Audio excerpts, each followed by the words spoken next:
Shanghai ഉച്ചകോടിക്ക് പിന്നാലെ ഇന്ത്യക്ക് വമ്പൻ ഓഫറുമായി റഷ്യ. ക്രൂഡ് ഓയിലിന്റെ വില റഷ്യ കുറച്ചു. ബാരലിന് $4 വരെയാവും കുറയുക. ഈ മാസം പ്രതിദിനം ഇന്ത്യ 3 ലക്ഷം ബാരൽ ക്രൂഡ് ഓയിൽ വാങ്ങുമെന്നാണ് റിപ്പോർട്ട്.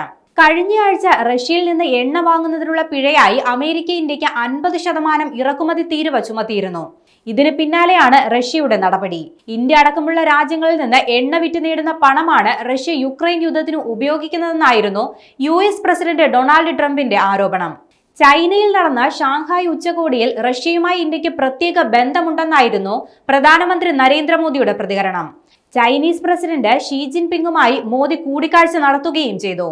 അതേസമയം തീരുവ വിഷയത്തിൽ ഇന്ത്യയുമായുള്ള പ്രശ്നങ്ങൾ പരിഹരിക്കാനാകുമെന്ന് വ്യക്തമാക്കി US treasury secretary Scott Bessent കഴിഞ്ഞ ദിവസം രംഗത്തെത്തിയിരുന്നു. ജനാധിപത്യ രാജ്യമെന്ന നിലയിൽ റഷ്യയെക്കാളും ചൈനയെക്കാളും ഇന്ത്യക്കടുപ്പം US-നോടാണെന്നും അദ്ദേഹം പറഞ്ഞു.